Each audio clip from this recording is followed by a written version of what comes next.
Fanay masintsika dia tsy mamoaka vozy tsara zany tsika fa mety hoe te hamoaka ihany tsika fa mety volositra navoakantsika hoe te hanao ihany tsika fa tsy misy fiantraikany amin'ilay olona mankahala amin'ilay olona eo manodidina ilay tenintsika heverintsika hoe tsara dia lasa tsisy fiantraikany eo amin'ilay olona ilay teny ambarantsika fa andaontsika manomboka androany tena hoe anana communion miaraka amin'ny fanahy masina mandrakariva. Jereo fa rehefa manana fitiavantsika dia afaka miteny tsara afaka miteny zavatra tsara amin'ny olona tsika ao manodidina ao amin'ny tokantranonao ve mba inona ny zavatra ambaranao ohatra ny hoe mpivady mba misy fotoana ve nareo mba mifampiteny hoe mba manana lanja aminao ilay vadinao hoe tena hoe manome fitiavana amin'ilay teninao ianao hoe tsy maninona fa mety misy zavatra ny fifandirana tsy ny eto fa aravina dia miteny hoe tena mba manaiky diso mba miteny hoe tena ianao mihitsy mahay manangana amin'ity zavatra tsy vitako ty mihitsy tena ilainy ao tokantrano ange zany zavatra zany azafady fa tsy maintsy miverina kely ao tokantrano satria ao tokantrano foana tsika raha niainga ary tsika tamin'ny maraina dia tao tokantrano tao amin'ny ankonana dia andaontsika manomboka izao amin'ny votsara eo amin'ny teny eo amin'ny zavatra lazaintsika ao anivon'ny tokantrano izay misy antsika tena tian'ny olona raha misy olona ary tena ohatrany hitanareo isy olona ohatrany hoe sorena be miteny dia miteny zavatra aminao dia rehefa ianao malefaka amin'ilay olona hoe miala tsiny ohatr'izay fotsiny ohatra dia tonga dia malefaka ilay olona iny fa andramange zany fa tena hitanao hoe tsy afaka nanohy an'ilay zavatra ratsy ny tenenenao ilay olona rehefa tena hoe ilay fitiavanao anatinao nomenao ny olona aza mamaly ny ratsy zany ianao fa valotsoa foana izay mety hoe ratsy mety ataon'ny olona aminao tsika zanak'Andriamanitra tsy afaka mamovo ratso fa votsara no afaka voakantsika satria ilay tsara indrindra nefa nataon'i Jesosy ao anatintsika jereo fa rehefa nameny Jesosy ny fanahintsika dia misy zavatra mihoatra ao anatintsika misy mifanahy masina ao magaga ozy izy mpanompon'Andriamanitra ao anatin'ny tao anatin'ny toriteny tamin'ny maraina pasterery hoe magaga ozy izy fa Davida ozy izy afaka nyteny hoe tsy mananjava mahory mampandray aminay maintso ianao nefa raha dinihana ny tantaran'i Davida dia izao hoe tena betsaka ny fanenjehana zanany ary ny komy taminy nefa sa izy ny teny hoe Andriamanitra tsy mananjava mahory nefa tsika androany manana ny Jesosy manana ny fanahy masina manahoana ny fijoroantsika amin'ny Jesosy manahoana ny fahamezantsika lanja amin'ny fanahy masina izay ao anatintsika tena zany tokoa ve tsika andaontsika tena hoe antany tena tsika isan'andro hoe tena may tsara velatsia amin'Andriamanitra tokoa ve za tena marina enatrehan'Andriamanitra ve ny fijoroako andaontsika tena hiverina hisaintsaina n'izany isan'andro hoe tena mitoetra amin'ny mahazanak'Andriamanitra tokoa ve za amin'ny famoazako an'ilay votsara Kolosianina toko 7 andimy 7 amby 20 Kolosianina toko 7 andimy 7 amby 20 amin'ny anaran'i Jesosy manao hoe fa fony mbola tsy tonga ny finoana dia vao ambina tao ambany lalàna isika fa vao hidy ho amin'ny finoana izay efa aseho ato aoriana jereo fa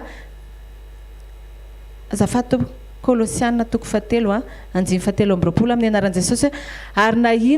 inona ataonareo dia ataovy amin'ny fo tahaka ny amin'ny tompo fa tsy ho an'ny olona rehefa mitenitsika dia andaontsika manomboka androany rehefa miteny dia hoe ho aniza ny zavatra ambarako na dia hoe olona fantatrao na zanakao na vadinao dia hoe rehefa miteny na mamaly olona ianao dia manontany teny ianao hoe ho aniza zany zavatra ho teneniko zany ampijoro an'ity vadiko ity ve ampijoro an'ity zanako ity ve ampijoro amin'ny mpiara-miasy amiko ve ampijoro amin'ny mpiara-manompo amiko ve zavatra ambarany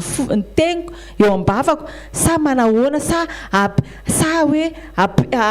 ampahapikivy ny hafa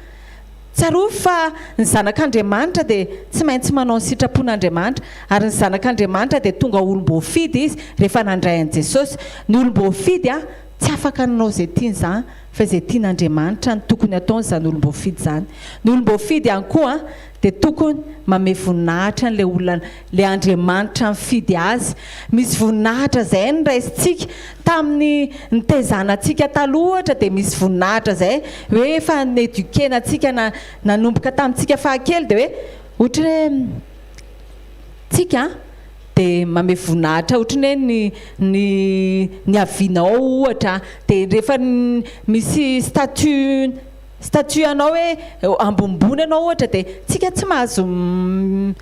mandefindefitra izany ohatra hoe ohatra izany fa rehefa tonga ao amin'i Jesosy tsika rehefa zanak'Andriamanitra tsika dia tsy maintsy mandefitra tsika dia androany tsika tena hoe andao tena hoe ametraka lanja fisian'i Jesosy ilay zanak'Andriamanitra ao anatintsika ametraka an'izany hoe voninahitr'Andriamanitra satria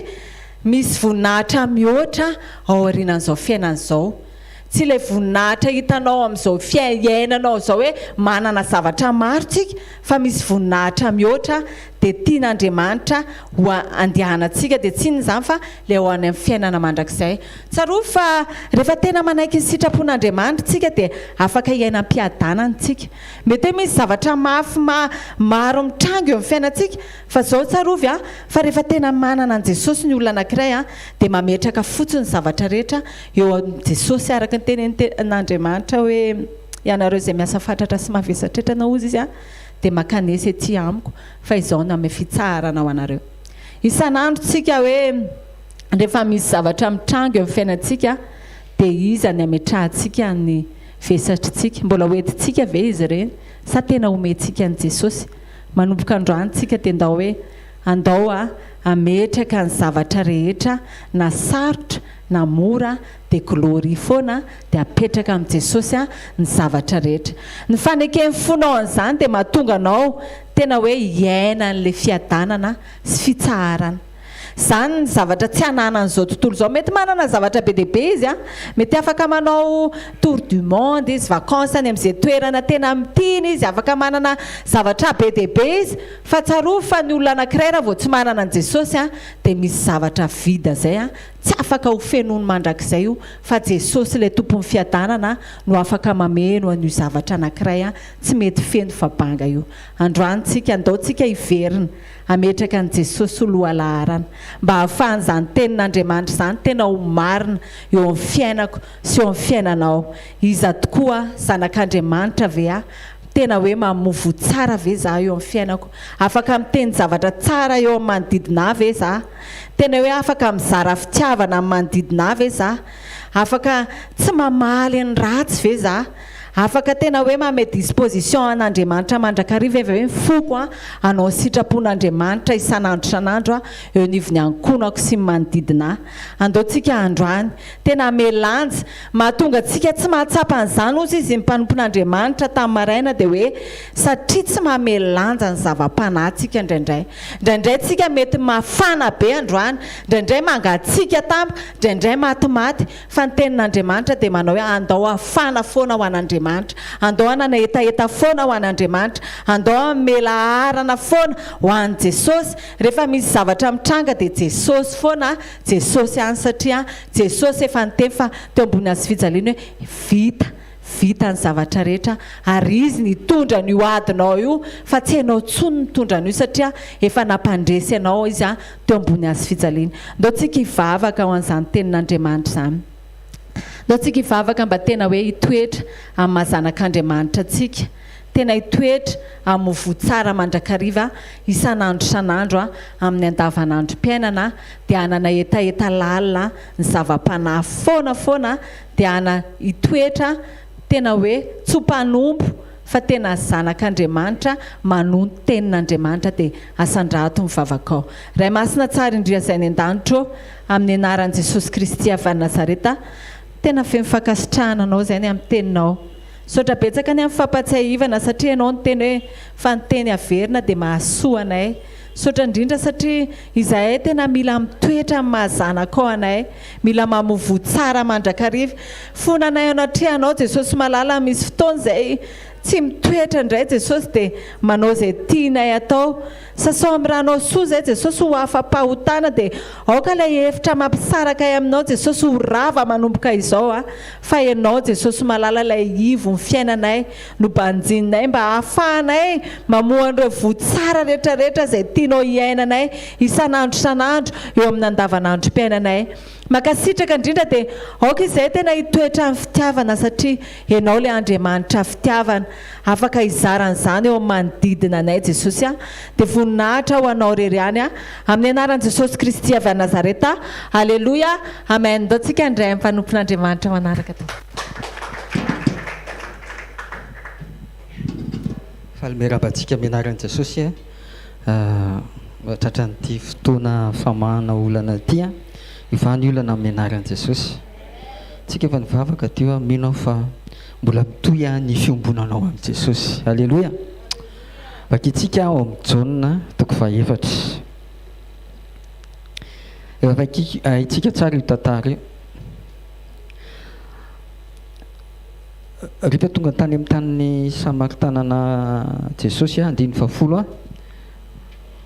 dia izao notenen'i Jesosy. Jesosy namalaka nanao taminy hoe raha fantatrao ny fanomezan'Andriamanitra izay miteny aminao hoe omeo aho sotroko dia ianao no mangataka aminy ka omeny rano velona. Tamin'ity tantara anankiray ity dia efa fantatsika fa nisy vehivavy anankiray izay tonga amin'ny fotoana tsy misy olona andeha hatsaka eo milavaka ny fatsakana. Dia Jesosy mahalala zavatra rehetra izay mafanahy azy koa. Dia nandeha izy dia tonga teo. Dia Jesosy te hampiditra hampafantatra ny vehivavy io ny tokony ho etaetany. Ary le tena mahafaka etaeta no tiany Jesosy ho eo amin'ilay vehivavy. Satria vehivavy io teo amin'ny fiainany dia sasatry mangetaeta zavatra ny eto amin'ny tany. Eto hoe mangetaeta avy ianao ohatra dia misotro rano efa 5 vera ohatrany iny dia mbola mangetaeta ihany. Misy problème zany. Na zao indimy izy misolo vady mangetaeta foana izy. Tsy haiko hoe niona tamin'i Jesosy izy tena ary zany mahatonga amin'ny mpianana rehefa tonga teo ohatrany gaga be ahoana koa ary zany fa iny Jesosy ito gagagaga amin'ny mpianatra. Tsisy ny teny hoe ahoana vehivavy miresaka aminy sady miresaka amin'ny rery. Jesosy moa tsy mba zany izy. Dia teo zany le vehivavy ny teny hoe nahoana ianao no mangataka ozy izy amiko isotroana nefa izao vehivavy mbola teneny tsara be hoe titeny hoe vehivavy Samaritana ohatrany hoe vehivavy ratsy fanahy tia notenenina. Ny Jiosy tsy mananjara amin'ny Samaritana. Dia Jesosy te hanome anazy hoe ianao anie tokony hangataka amiko e. Dia lazain'i Jesosy ny fiainany rehefa avy eo dia niteny Jesosy eo amin'ny 17 Jesosy namalaka nanao hoe izay rehetra misotro an'ity rano ity dia mbola angetaeta indray. Raha amin'ity tany ity no mampangetaetanao dia angataka le vitan'i Jesosy foana ianao. Jesosy mangetaeta ty sao tany amin'ny valimbavaka itsy fa ty indray izy ngetaetako vaovao. Le vitan'i Jesosy foana no mampangetaetanao fa na iza ozy izy misotro ny rano izay meko azy dia tsy angetaeta mandrakizay izy. Io mitondra fahafianoana ary tsy lava-drano tadavina, tsy Jerosalema tadavina, tsy tendrombohitra ny tadavina fa le fiombonanao amin'i Jesosy. Ny fanananao fanamasina dia fiombonanao aminy. Tonga dia hoy le vehivavy no an'izany rano zany dia tsy angetaeta intsony sady tsy dia mpiafa force intsony izy, tsy hatsaka intsony izy. Hitanao zany le zavatra mbola eritreretiny dia zavatra hita maso. Teneny Jesosy amin'izay andeha atsoa vadinao. Laza izy tsy manambady. Dia teo moa zavatra misy teneny Jesosy hoe findimy ianao izay. Fa ny zavatra dia tena lehibe. Tamin'ny testamenta taloha tamin'ny fanekena taloha dia mila makany Jerosalema dia mila mitondra fanatitra ondry dia ao anatin'ilay toerana voatokana ao no ahitana an'Andriamanitra. Ka na lavitra be ary manodidina ny tena hoe any lavitra be any dia tsy maintsy hoentina. Dia lalàna tao amin'ny tamin'izany moa dia raha lavitra be tsy zaka ilay ondry anatitra fanatitra dia vola no entina. Ary izay no tonga an'ilay Jerosalema satria fa vola no lalaovina tao, lasa nisy braderie tao. Dia tonga Jesosy nitrango atao hoe trano fivavahana izy fa nareo manao souveraineté satria le vola le tsy zaka tany le izy dia teo daholo mihodinkodina dia hoe lolo ampitombony ity fa ho an'ny tompo hoe amin'ny tempolo izy manao an'io tao zany laza nisy ohatra tena casino hafahafa zay tao ndamin'izany nanomboka izy antiako tenenina fotsiny hoe ao anatin'ity fiarahana amin'i Jesosy ity tsy toerana le izy tokony misy foana ny fiombonanao amin'Andriamanitra naiza naiza tsy hoe rehefa miala eto arao dia rava le fiombonana fa tokony eny an-dalana eny am-pandriana naiza naiza dia tokony eo foana le fiombonana satria efa niova ny zavatra nytenen'Andriamanitra efa niova amin'ilay fanekena vaovao dia faharoapolo ianareo mivavaka amin'izay tsy fantatrareo fa zay kosa mivavaka amin'izay fantatray ny vavaka dia le fifandraisana amin'Andriamanitra dia ny olona tsy te hivavaka tsy te ho any Jerosalema tsy mieritreritra hoe tsy haino azy Andriamanitra fa avy ny andro andeha fahatelo amby roapolo sady tonga ankehitriny raha ny tena mpivavaka ilo zany dia le mpivavaka fanao zany le izy isaky ninona ianao manao vavaka ka za rehefa tena na aloha tena tsaroko ianao tena rehefa andeha hihinan-kanina fa zao fa ny tena mpivavaka dia hivavaka foana izy na hoe nytendrombohitra na nytendrombohitra na eny mitendrim-polo na manoloana amin'ny problema zay tianao vahana dia mivavaka foana zany tena zavatra lehibe dia efa nytenen'ny pasteur Jokony tamin'ny herinandro iny ny fanananao ny fanamasina mahatonga anao ho manana fiombonana mandrakariva amin'Andriamanitra toerana ray mpaminany zany nisy ny fanamasina taloha fa zao kosa rehefa nandray an'i Jesosy ianao dia manana ny fanamasina dia vavaka mampianatra anao ny fanamasina mitarika anao ny fanamasina hivavaka ary ny fananao ny fanamasina tonga an'i Jesosy hifampiresaka tena hoe mampiombona anao amin'ny ray ny telo zay ray ao aminao zany dia tsy hanana olana ara-toerana ntsony ianao marina fa efa mandeha zao ny teknôlôjika rehefa hoe misy ihana dia pastera ia fa zao mpivavaka venao ary ny toerana rehetrarehetra ve dia afaka mivavaka venao tsy voatery hoe hiteny foana ianao fa zao afaka mivavaka nakapo ianao dia mahafinaritra koindra indray hoe ale manao kasibosy tena mety mihitsy na fa mivavaka ianao zay anao tsy misy mandika vilany tena miteny rery tena fa amin'izao andro farany zao tena fa misosa mihitsy le olona fa miteny rery eny an-dalana fa afaka mivavaka foana ianao na izanaiza dia zao nisy tsisy problème janonao ny loanao zany satria Jesosy no ataonao voalohany manaraka daholo ny zany rehetra tandriny efa mierika hoe inona le vitan'i Jesosy dia motimody Jesosy no atao voalohany fatara oka Jesosy mampangetaheta-nao aoka ny fiombonana aminy mampangetaheta-nao fa any amin'ny toerana rehetrarehetra any dia misy famahana olana tsy takatra izy zany ny tokony vahanao zany dia problème ny fiombonanao aminy dia fataro hoe inona manakana ny fiombonanao any fiombonanao mety any tokantrano mety any amin'ny asa misy zavatra mety manakana ny fiombonana any dia reny no isory dia hitanao tsara fa hiboiboika le rano fiainana avy amin'i Jesosy zany no vahaolana anao mity androany ity fiombonana tsy tapaka ary raha mbola mangetaheta foana ianao raha mipetraka foana ny hetaheta dia zao no izy efa nytenen'ny mpanompon'Andriamanitra teto koa zany dia zao no izy tsy ala mihitsy le fiombonanao an'i Jesosy dia ahita azy foana ianao tsisy fotoana ilazy ianao mana hoe laloha an'i Jesosy fa ity vahaolana fa izy aloha dia hompelan-tanany no andraisanao ny vahaolana fa tsy hompelan-tanany izan'izy vavakantsika sotra hoe mianaran'i Jesosy ny amin'izany teny zany ianao no nampianatra anay hanana fiombonana aminao amin'ny alalan'ny fanamasina satria raha toerana Jesosy amin'izao andro iainana izao ahoana ny andehananay ho any Jerosalema hivavaka mba hahitanao sy ohatra Jesosy fa novainao ny zavatra rehetra dia hoentinao amin'ny le fanekena vaovao zay sy ohatra Jesosy ny amin'ny nanirahanao ny fanamasina irahandray amin'ny anarako irahanao koa ny fanamasina ary tonga ety amin'ny fiainana tonga ety aminay dia manjaka eo aminay mitarika anay satria zay tarihan'ny fanahinao no zanak'Andriamanitra zay Jesosy dia te hitombo ao anatin'izany fatahorananao zany zay Jesosy dia te hiombona anao mandrakariva tianay Jesosy ay ametraka ny anao voalohany ary angetaeta foana amin'ny zavatra rehetra hoe eo anolohan'ny vony problème dia ianao Jesosy no eo anoloanay fa ny problème nefa tsy ajoro eo anoloanao satria mpamaly vavaka ianao. Sotra ray amin'ny anaran'i Jesosy ianao ny zavatra rehetra anay ary ianao ny tena ilainay. Mankasitraka ray amin'ny anaran'i Jesosy amen. Aloha tsika tiaka mafy be hoan'i Jesosy dia andray mpanompon'Andriamanitra.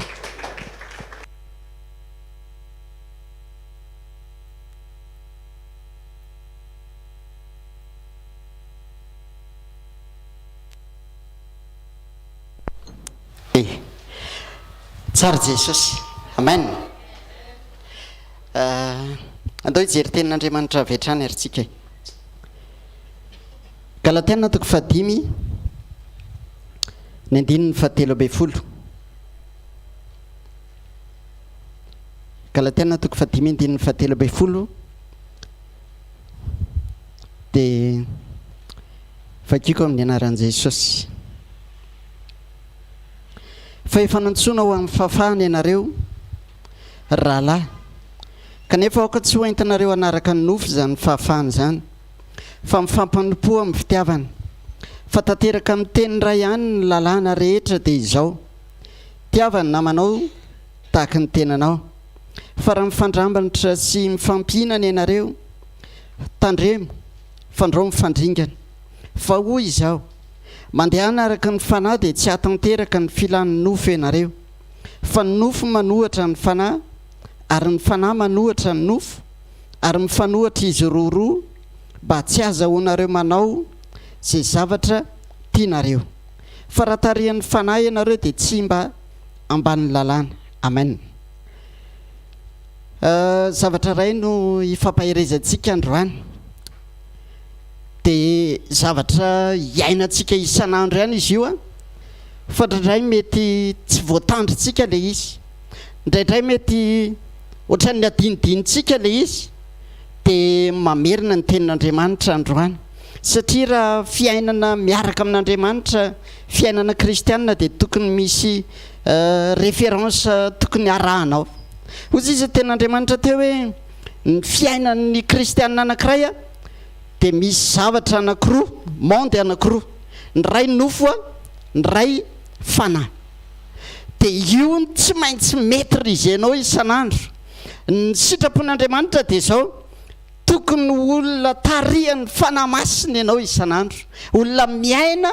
araka ny fanahy. Dia izay nambaran'ny tenin'Andriamanitra. Ozy izy tenin'Andriamanitra any amin'ny Jaona hoe zay tarihan'ny fanahin'Andriamanitra no zanak'Andriamanitra. Ka raha zanak'Andriamanitra ianao dia tokony ho afaka ho tarihany amin'ny fotoana rehetra. Dia men'ny tenin'Andriamanitra ilay izy hoe zao ilay izy, le monde anankiray nofo, dia io nofo misarika anao any amin'izay tiany, zay filany, zay zavatra mahafa-po azy isan'andro. Dia ny fanahy koa te azo aina ao anatinao, dia misarika anao koa any amin'ny monde anankiray. Ianao amin'izay ny tompony safidy eo hoe iza ny arahanao. Fa ny lôzika raha ohatra ka zanak'Andriamanitra ianao dia tokony olona mandeha araka ny fanahy isan'andro. Amen. Tokony izay zany ny fiainanao isan'andro. Ny fiainan'ny olona anankiray ambaran'ny tenin'Andriamanitra dia izao izy: ny kipony izy no andriamanina,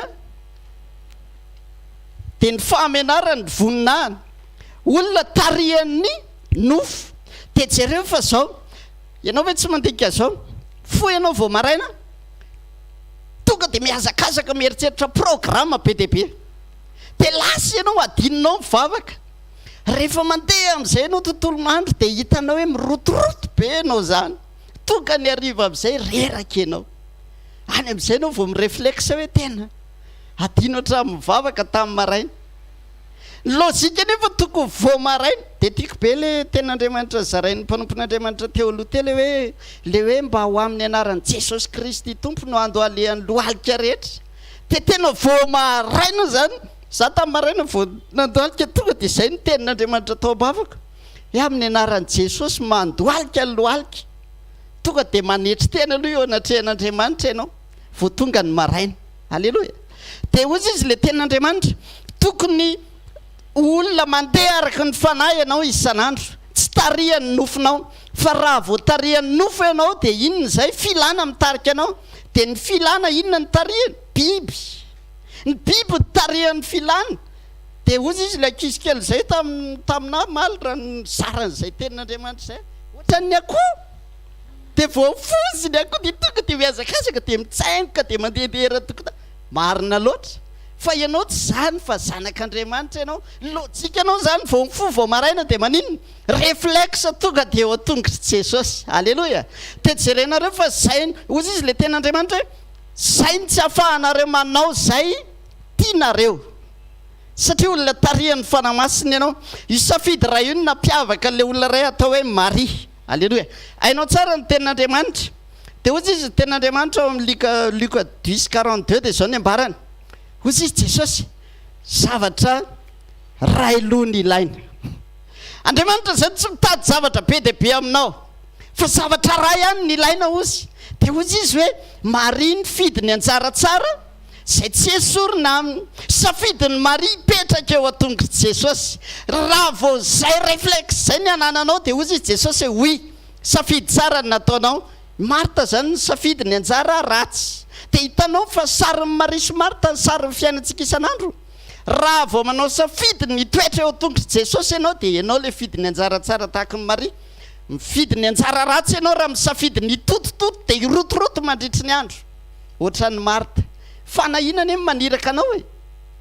ary zay ny naniraka ny Marta satria ozy izy hoe olona tonga ato an-trano ve Jesosy zao dia ahoana moa dia fanahinana naniraka azy dia ozy izy iny dia andeha hikarakara dia ozy izy Jesosy hoe diso ny safidinao fa Maria ny fidy ny anjara tsara ka isan'andro mahaiza manao safidy tsara ianao tiako milaza aminao hoe safidinao androany a mamaritra ny rapitsy sy ny hoavinao mahay manao safidy tsara ianao androany dia tsara koa ny rapitsy sy ny hoavinao ratsy ny safidinao dia zay ihany tsy maintsy hojinjainao rapitso ianao zao nanao safidy tsara androany maraina alleloia vao mipotsaka amin'ny masoandro tonga ny herinandro vaovao dia ozy ianao hoe zany dia iaona amin'i Jesosy tiaka ao an'Andriamanitra tsika safidinao mamaritra ny rapitsinao sy ny hoavinao mahay manao safidy tsara ianao a dia tsara ny rapitsy sy ny hoavinao ary ndray andro dia zao ny nambarany Josoa rehefa niantso ny zanak'Israely izy dia zao ny nambarany Josoa 20:15 dia ozy izy hoe fidinareo anio zay tomponareo fa raha zasy ny ankonako anompo an' Jehovah zay hitanao tonga dia mipetraka le safidy hoe zao ny anay no hoavina iray manontolo eo an-tanan'Andriamanitra satria Andriamanitra ny teny zavatra alleloia ozy izy Josoa hoe Andriamanitra efa nanao fanekena tamin'ny razana taloha fa tsy maintsy hiditra tany Kanana zay ka leonay manompo an'Andriamanitra fa ny anareo izy ny tomponareo alleloia misy olona tena tsy diso safidy tonga eto androany fa tsara ny safidinao satria misafidy ny toetra eo tongotry ny tompo ianao safidy anankiray diso teo amin'ny fiainan'ny olona anankiray raha jerentsika tantaran'ny Esau sy Jakob dia hainao tsara ny tantara tsy ho vakeko tsony le izy fa ny zavatra nitranga dia zao samy nanao safidy Esau sy Jakob raha ny tena marina dia zao samy olony teny fikasana izy roa lahy fa teo amin'ny safidiny na tonga kosa n'Andriamanitra nametraka ny fitokisany sy ny tsodrany rehetra tany amin'ny Jakoba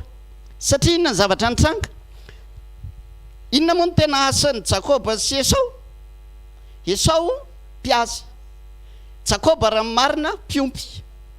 mpitoetra anday mpiompy izy ny tena marina ary ny fiainany ray manontolo tena niompy izy dia hitanao fa samy hafa mihitsy ny karakteran'olona mpiompy sy mpiasa tena tsy mitovy satria mpiasa dia zao hoentin'ny filany fotsiny izy dia olona teanao aventure isan'andro vao mifo vao maraina Esau dia tonga dia ny ao anatin'ny sainy andeha dia hiaza dia mahazo a dia zay ny fifaliana dia miverina avy any izy avy miaza dia miorakoraka ny olona faly nahazo dray Esau nahazo dray Esau zay fifaliany Esau zay fa Jakoba ny fifaliany mitaiza miompy dia mampitombo isan'andro dia ozy izy ten'Andriamanitra hoe olona mpitoetra anday izy zany hoe olona mpiketrika zany Jakoba alleloia ary io ny tsy nitovizan'izy roa lahy satria esao rehefa mandeha de mandeha miaza de ohatsy izy ten'andriamanitra izy tsy tia mipetraka ao an-trano mihitsy izy fa mandeha foana ny ataony isan'andro de hoentin'le filany mandeha miazakazaka fotsiny de hitanareo am'izay ny olona mpitoetra anday olona tia mifantoka tia mitokana tia miona amin'andriamanitra fa ny olona anankiray mpiaza de tia mandehandeha de tsy mety tafatoetra mihitsy de hoentiny zay rivotry ny zava misy rehetrarehetra ny tontolo eny izy de ionona mpiavaka azy de gaga ianao raha ohatra ka ozy izy andriamanitra indray mandeha malaky atoko voalohany andininy faharoso fahatelo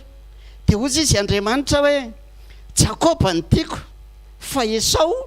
alako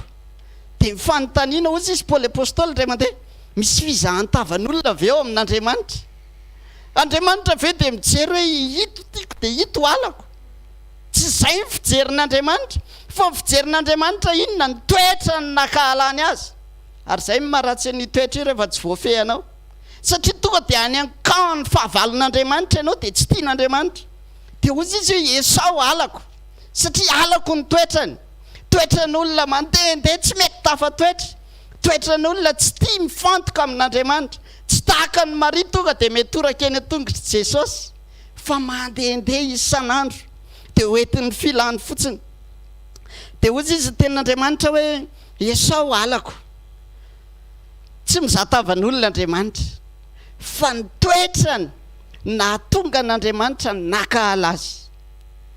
nahatonga ny safidin'andriamanitra tsy ho any amin'ny Esau ary raha ny lôjika de tokony Esau ny nandray ny tsodrano fa noho izay toetra nananan'izay de niova ny safidy de lasa tany amin'ny Jakoba ny nandray ny tsodrano de jerenareo any ozy izy ten'andriamanitra ny amin'ny bokin'ny Hebreo toko faharoambe folo Hebreo toko faharoambe folo ny andininy fahaenina ambe folo fandraho izy mpijangajangana olona tsy manaja ny masina de tahaka ny Esau zay nivarotra ny fizokiny ahazony hanina ndraimbava fa fantatrareo fa rehefa afaka zany raha tandovan'ny fitahina izy de nolavina fa tsy nahita zay hibebahana izy na de nitady fatratra tamin'ny ranomaso azy amen hitanao le ambaran'ny tenin'andriamanitra de miverina amin'izay tsika le Galatianina teo ozy izy hoe olona tsy manaja zay masina nivarotra ny fizokiny tamin'ny hanina ndraimbava de hitanao le zava-panahy nataony tsinitsininy fa le nofo mibaiko azy de ozy izy andriamanitra hoe halako ianao fa ianao tsy misaina zava-panahy ka isan'andro ataovy priorité aminao ny isaina zava-panahy amen ataovy priorité isan'andro aza hoentiny zay rehetra mety mahatery fa meteza hifantoka hitodika any amin'andriamanitra melohany zavatra rehetra de ozy izy ten'andriamanitra inona naveriny Esau nivarotra ny fizokiny tamin'ny hanina ndraimbava mba vakeo ny aloha izy rehefa ny an-trano rehefa niresaka Esau sy Jakoba tonga avy any Esau avy ny azy efa nona miaraka amin'ny haza be mahay mifofokanina tonga ao an-trano de ozy izy mantsedy Jakoba mba meo anahy io hanina andrahonao io mba hanomezo amin'io de ozy izy Jakoba satria efa niketrika izy taro tsy fa zazo zokony ozy izy de omeko anao hanina de ozy izy Jakoba hoe inona koa zay zokony ihany ho faty any ako tsy aleko mihinana de hitanao tonga de nampaniny le zava-panahy ny fatakarany Jakoba hoe raha vo zany zokony eo de lasako ny tsodrano de ozy izy Esau hoe taro fatao efa matika za zandra de la zokony fa meo hanina aloha de nihinana hitanao am'izay le karakterany Esau olona kamo ozy izy any bokin'ny oabolana zao nebarany tenin'andriamanitra ny kamo ozy izy tsy mahatony ny haza zay no azainy hitanao le izy hoe faly fotsiny zany mandeha miaventure de miaza fa rehefa mahazo tsy mahavita miketrika fa faly fotsiny izy nahazo de mody de avy eo tonga de amantana efa misy hanina vonina ao an-trano teo ny nahataraiky azy satria maninona tsy misaina zava-panahy ary tsy manome lanja ny zava-panahy mihoatra noho ny zavatry ny nofo de teo ny nahataraiky azy de ozy izy ny Hebreo teo tamin'ny ranomaso ny tediavany azy fa tsy nahita tsony izy, tsy hitanao nitomany izy rehefa resaka tamin'ny asaka,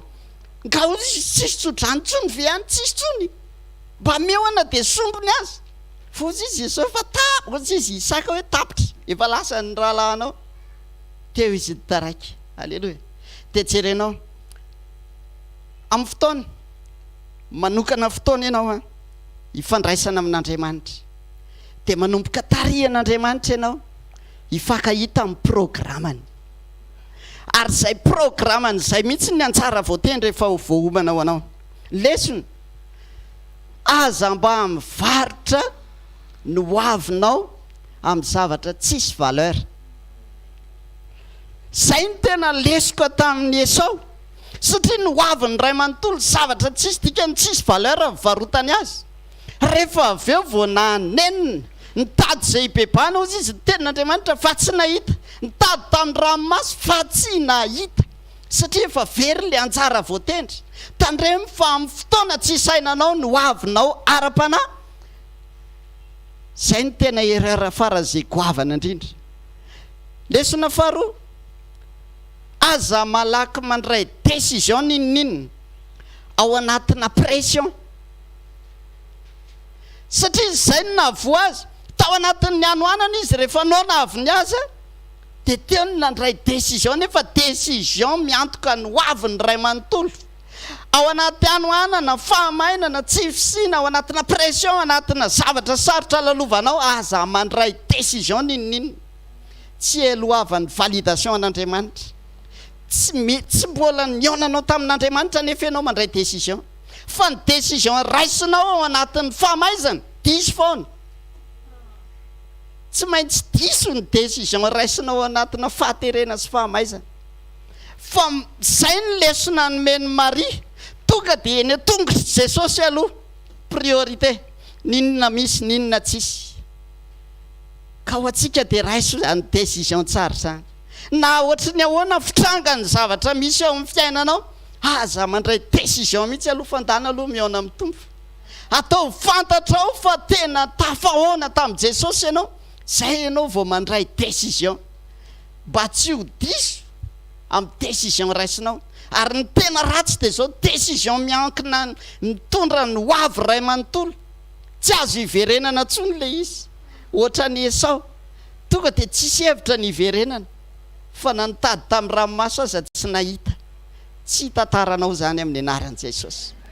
Fa zay mahatonga antsika dia hitanareo amin'izay ny réflexe omen'Andriamanitra antsika ny izao hoentin'Andriamanitra tsika aloha anatin'ny fotoana tahaka izao mianatra ianao, mandray tenin'Andriamanitra ianao, fa tady ity fa zao any amin'ny fotoana amin'izay hiatrehanao zavatra sarotra amin'ny fiainana, tamberina amin'izay averin'ny fanamasina daholo iteny io, averin'ny fanamasinao aminao, eo amin'izay ianao mandray amin'izay décision tsara. Alleloia. Tain'Andriamanitra ianao ndao hivavaka tsika. Misaotra mankasitraka ray amin'ny anaran'i Jesosy misaotra anao ilay manitsy mananatra manoro anay, misaotra anao ilay mitantana anay, satria tena tsy hainay ny andeha irery Andriamanitra, tsy hainay ny andeha tsisy anao zany, fa tena problème ho anay ary rehefa tsy eo ianao Andriamanitra, satria very zahay raha voalavitra anao. Misaotra anao manitsy anay, satria tena ianao te hitondra anay ho any amin'ny programma tsara, ary ampio izay isan'andro amin'izany fijoroany zany mba tena hiatoraka mandrakariva eo tongotra ao zay, tsy andeha irery, tena hoe hiankina aminao amin'ny fotoana rehetra, tsy hazakazaka rery, tsy tototonaiza anaiza, fa hifantoka ao aminao. Mankasitraka ny amin'ny fotoana ary mino fa ianao ny asa eo amin'ny fiainan'ny olona anankiray, ny olona tsirairay zay nanoka tena hitady anao sady amin'ity maraina ity. Hoanao voninahitra mandrakizay amin'ny anaran'i Jesosy. Amen. Mitehaka mafitsika voninahitra Andriamanitra. Alleluia. Fiadanana ho anao teneno ny eo akaikinao hoe fiadanana ho anao Alleluia. Misy ten'Andriamanitra zay no afako an'ilay izy marka 10 verset le tantaran'le tovolahy tonga teo amin'i Jesosy dia niteny hoe mpampianatra tsara ô, inona no ataoko andovako fiainana mandrakizay? Dia hozy izy Jesosy hoe fantatrao ve ny didy hoe aza mamonjey sekoly dia ozy izy le tovalahy hoe tompoko zany rehetrarehetra zany a ozy izy jesosy hoe nahoana nataony hoe tsara tsy isy tsara fa tsy ray any dia andriamanitra zany rehetrarehetra zany ozy izy dia efa nitandremako fatratra 17 marika 10 dia zao ny voalaza hoe dia nijery azy jesosy dia inona ntoyany dia tia azy ao a dia avy eo amin'izay a nitsiny jesosy amin'izay izy hoe zao ary tena teo tanteraka ianao te hiaraka amiko any amin'ny mandrakizay ianao zao atao dia mahita fa izay tovolahy zay atsika tsirairay avy tonga eto le tovolahy niala tamin'ny alahelo a satria nitarihan'ny nofony fa ianao a mampitsika an' jesosy a satria mamezy atakian' jesosy mity hafa mafy aho an jesosy misaotra an' jesosy ny amin'ny fotoana sy ny tompontsom-pahasoavana ahafahana mijoro a eto anoloanareo a tantara amin'ny petera no mifampitoy amin'le partage ny pasteur ahery teo hoe Jauna 21 17 18 ny ara-nofo a dia teraka ny zaza dia teraka ny olombelona dia zaza dia metanora dia melehibe fa amin'ny ara-panahy koa dia ohatran'izay a misy ny etapy a fahateraham-baovao a dia fahatanorana ara-panahy ary misy ny atao hoe fahanterana ara-panahy dia izay no nitenen'i Jesosy tantara amin'ny Petera manokana Petera dia tena olona tena tia an' Jesosy ohatranao ary mety resinao ary Petera satria ianao manana amin'ny fanamasina amin'izao fa ny tantara amin'ny Petera dia Petera zany tena rehefa nitenen'i Jesosy ny programany izy hoe zange tsy maintsy ho faty e zange tsy maintsy antona amin'ny azo fijaliana e ary hitsangana amin'ny andro fahatelo dia ozy izy Petera tsy hanjoanao zany dia tenen'i Jesosy izy hoe ho faty dia ozy izy Petera tena zay hiara-maty aminao hiaraka aminao na dia ho any am-ponja na ho faty ary ianao dia hiara-maty aminao dia Jesosy moa zany amin'ny maha Jesosy anazy dia tsy hoe memesy tsy ohatra le hitantsika any amin'ny Trozaina reny fa Jesosy tena feno fahalemem-panahy fa tao alohan'izay nefa dia nitenen'i Jesosy izy hoe Petera zany vavaka ho anao mba tsy ho levona amin'ny finoanao Luka 2:20 andiny fa 2:30 2:30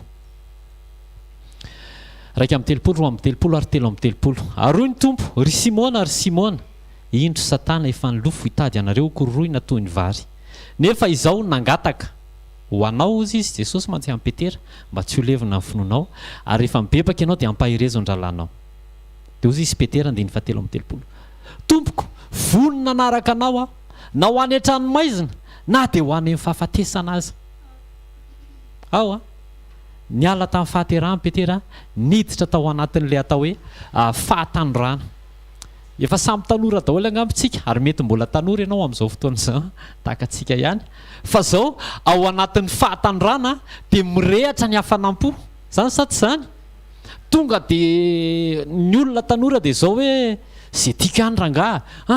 ataoko any aloha dia regleko aloha ny ao amin'ny nofo dia rehefa avy eo miregleny ny tompo tanora ara-panahy ozy izy ny Jauna 2:20 rehefa avy nandahan Jesosy Petera fa tao alohan'ny fandava amin'ny Petera an' Jesosy nisy secret zay nomeny Jesosy amin'ny Petera hoe ty atao dia amin'ny mahatanora moa dia nofo no mandeha aloha rehefa tanora dia misy mpanendaka any zaranga tsy maintsy manatitra nyty olo tiako ty misy mpanendaka be vitanao mandeha any an-dranomanalina andro amin'ny 2:30 alina na dia feno mpanendaka ary any satria hoentin'ny nofo ianao entan'ny mpitiavana ianao mirehatra ny fitiavanao fa zao mbola tsy antim-panahy ianao dia nandahan Jesosy Petera dia rehefa nandahan Jesosy Petera dia fa tao alohan'le fandavana hoy ateo nisy antony anankiray na tonga n'le fandavana nomeny Jesosy le secret ozy izy Jesosy hoe tongava ny sekoly tamin'izany ny sekoly tamin'izany tany amin'ny tany Getsemane tany amin'ny lohasahan'ny Kidrona dia tonga Petera dia zarainy Jesosy le hoe zao ry Petera mivavaha mba tsy hidiranareo amin'ny fakam-panahy dia tao anatin'izay Petera nandeha tamin'ny nofo Petera tena tsy nirehatra tsony teo ilay izy fa renoka indray Petera, tsy nahavita ny vavaka indray Petera dia natory Petera. Ny zavatra nisy rehefa voasambotra Jesosy dia nanaraka teny lavidavitra teny ihany. Ny tao anatin'ny fony Petera vita hiaraka amin'ny Jesosy na dia ho faty ary, fa tsy vita ny décision an'le izy. Azonao ny firehetan'io misy limite io, fa misy secret zarain'i Jesosy ao anaty communion, any anatin'le fanarahana ny lalana zay arahan'i Jesosy, any ny fangalana le secret amin'i Jesosy. Samy mirehatra ho an'i Jesosy daholo tsika, samy tia an'i Jesosy daholo. Petera raha mbola resitsika, alleloia, fa zao misy secret ny zarain'i Jesosy zay. Ozy izy Petera hoe mivavaha mba tsy hidiranareo amin'ny fakapanahy. Mety any ny nofo, mety any ny fanahy, fa nofo ny tsy manan-kery. Le fanahy te hivavaka e, fa le nofo te hibonoka. Zao memangatsika ny andro. Ny fanahy te hivavaka, fa le nofo miazona anao. Dia ao anatrehan'izay ozy izy ny pasteur ahery teo hoe Galatiana 5:7-12, nofo manohitra ny fanahy manohitra ny nofo, mba tsy ahazahoanao manao zay tianao atao, mba ahafahanao mamenao amin'ny CV hoe tanora ve anao sa antitra, dia fantaro le izy nofo ve no mibaiko sa le fanahy ve no mibaiko. Fa ny vaovao mafaly amin'ny tiafa aloha an'i Jesosy dia lazaraiko le izy. Ny vaovao mafaly afaka miala eo amin'ny fahazazana ra-panahy ianao, miditra tao ao amin'ny fahatanorana ra-panahy, ary miepita makany amin'ny fahamatorana na ny fahanterana ara-panahy. Amen. Io tsy ao amin'ny taona, satria Samuel zaza kely dia nandre an'Andriamanitra ary nankatoa an'Andriamanitra. Ao ely mpisorona antitra be, fa efa mahala an'Andriamanitra miresaka aminazy. Alléluia. Tsy any amin'ny ancienneté io zany, tsy any amin'ny titre io, fa ao amin'ny toe-po manaiky fotsiny. Manaiky dia rehefa miteny Jesosy dia ok ndao ary, mety tsy mety amin'ny nofinao le izy, fa mahasoa ny fananao. Zay ny tombony antsika eto amin'ity sekoly ity. Eto tsisy fanasoasoana ny nofo zany, fa lanja ara-panahy no apetraka eto. Jaona 21:17-18 zao voalaza amin'ny anaran'i Jesosy.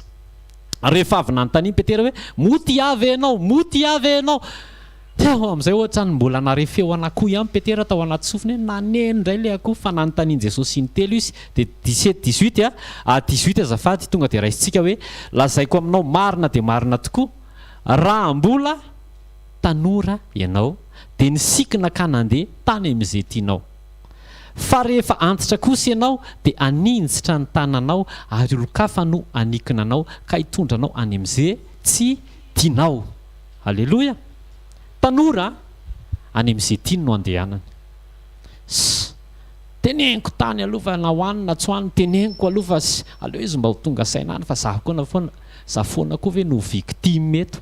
Tanora fanahy ao tonga dia nitsitsiko tany aloha nataoko nalala ny anarako. Dia ozy izy pasteur Rodolphe zay hoe ny anaran'i Jesosy no ampahafantaro azy fa aza ny anaranao. Tanora fanahy mandeha amin'izay tiany. Raha mbola tanora ianao dia ny sikina ka nandeha tany amin'izay tianao. Ny tianiza ny ataonao, ny tianiza no ataoko amin'ny andavanandrom-piainako, fa amin'ny alalan'izany dia fantatro hoe tanora ve asa antitra. Aza mijery ny volofotsiko tsy any amin'ilay volofotsy le izy, fa ao amin'ilay fanekena. Ny tanora manapa-kevitra amin'izay mety aminy, zay mety aminao ve ozy izy pasteur ahery teo hoe tandremo mandray décision, tsy manontany an'Andriamanitra. Rehefa ao anaty pression,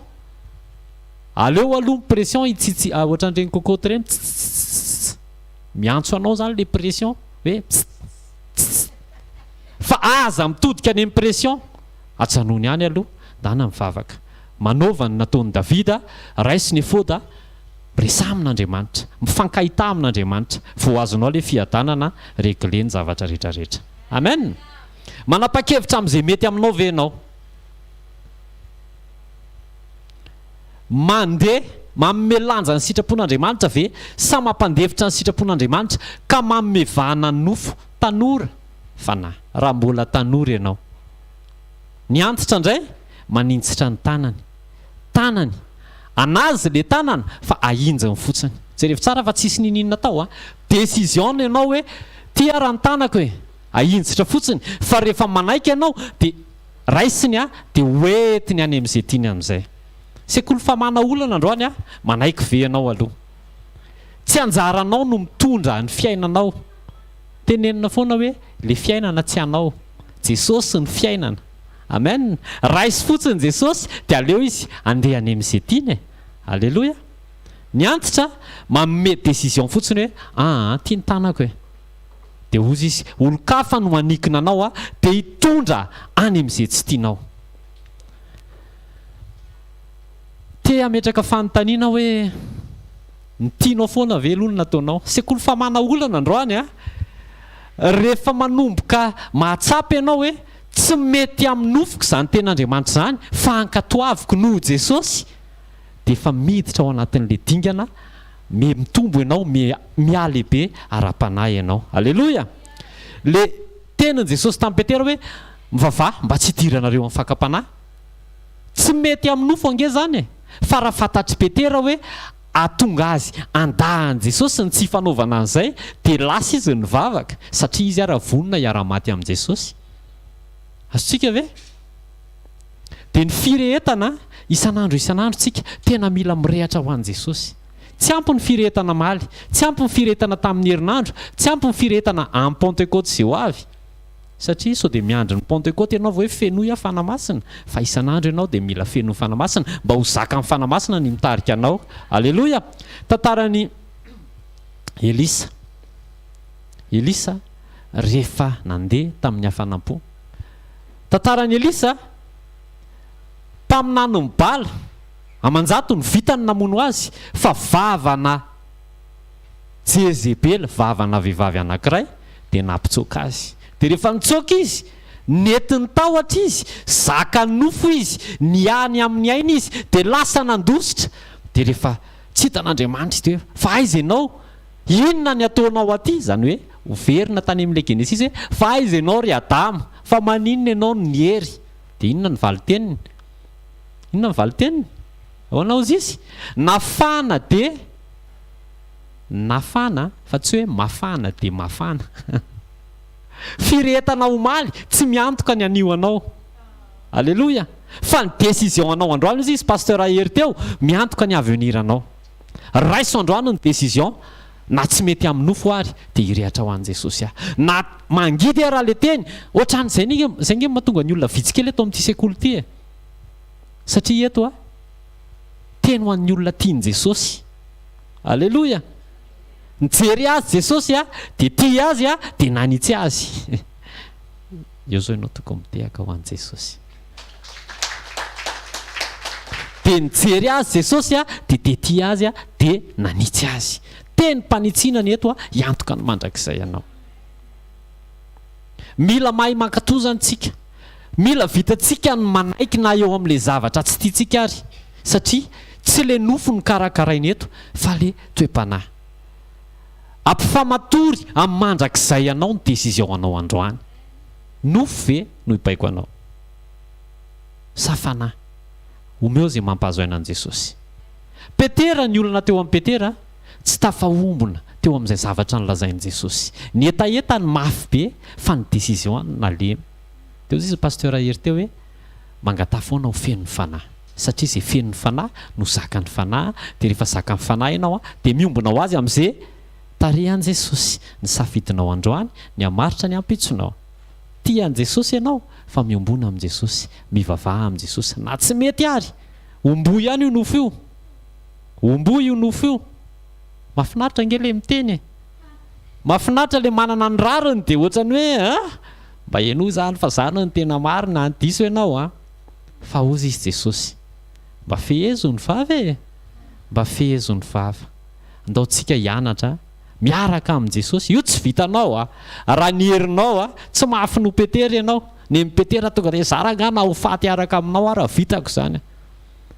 fa raha vao tafasaraka tsy manana communion amin'i Jesosy dia tsy possible le izy io olana io tsy olana io fa zejerenao no hitombo lanja eo amin'ny fiainanao sekoly fa mana olana androany Hebrea 12:2 mijery an'i Jesosy tombo finoana sy mpanefasy aza mandeha amin'ny nofo aza mandeha amin'ny nofo fa maneke ho tariha amin'ny fanahy amen menantsika ny secret a mivavaha mandrakariva miombona amin'i Jesosy a aza manao zay mampahazo aina ny nofo a asaiko ianao hitsangana hivavaka amin'izao fotoana izao raha amin'ny anaran'i Jesosy a mankasitraka anao zahay misaotra ny amin'ny fotoana androany misaotra ny amin'ny teny izay nizaraina rehetrarehetra androany Jesosy fa maniraka anay ianao a ampiombona anay aminao afanay manomana mandrakizay tsy ho zaza ra-panahy andeha any amin'izay tiana intsony Jesosy a fa anao zay mampahazo aina ny fanahinao andeha any amin'izay tianao fa tsy any amin'izay tianay satria ianao ny tomponay ianao ny mpanjakanay tsy tompony tenanay intsony izahay fa ianao ny tomponay Jesosy a ary manomboka androany eny a ho mandrakizay a dia tario zahay tario amin'ny alalan'ny fanahinao masina zay a hoeto any amin'izay tianao zay mety tsy mety aminay zany fa tsy mampaninona Jesosy anaiky zay a ho tarianao mandrakariva amin'ny anaran'i Jesosy a